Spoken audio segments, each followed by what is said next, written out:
Zimbabwe সফরে টি-20 সিরিজে প্রথম ম্যাচে দারুণ এক জয় তুলে নিয়েছে ভারত। হারারে স্পোর্টস ক্লাবে অনুষ্ঠিত ম্যাচে টস জিতে প্রথমে বোলিং করার সিদ্ধান্ত নেয় ভারত, আর সেই সিদ্ধান্ত একেবারেই সঠিকভাবে প্রমাণ করেন তাদের বোলাররা। ব্যাট করতে নেমে শুরু থেকেই চাপে পড়ে জিম্বাবুয়ে। নিয়মিত বিরতিতে উইকেট হারিয়ে তারা বড় সংগ্রহ করতে পারেনি। নির্ধারিত 20 ওভারে 7 উইকেট হারিয়ে তুলে 125 রান। ভারতের বোলাররা পুরো ইনিংস জুড়ে দুর্দান্ত নিয়ন্ত্রণ ধরে রাখেন এবং প্রতিপক্ষকে বড় জুটি গড়ার সুযোগ দেননি।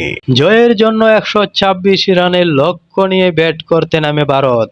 শুরু থেকেই আক্রমণাত্মক ক্রিকেট খেলে ওপেনাররা দ্রুত রান তুলতে থাকেন এবং ম্যাচের নিয়ন্ত্রণ নিজেদের হাতে নিয়ে নেন। মাঝখানে কয়েকটি উইকেট হারালেও রান তোলার গতি কমেনি। শেষ পর্যন্ত মাত্র 13.2 ওভারেই 3 উইকেট হারিয়ে জয়ের লক্ষ্যে পৌঁছে যায় ভারত।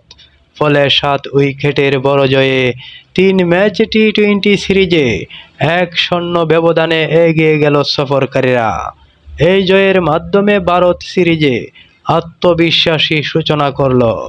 অন্যদিকে জিম্বাবুয়েকে সিরিজে টিকে থাকতে হলে পরের ম্যাচে ব্যাটিং ও বোলিং দুই বিভাগেই আরও ভালো পারফর্ম করতে হবে। এমনই সর্বশেষ ক্রিকেট খবর পেতে, ম্যাচ বিশ্লেষণ ও আপডেট পেতে আমাদের চ্যানেলটি সাবস্ক্রাইব করুন।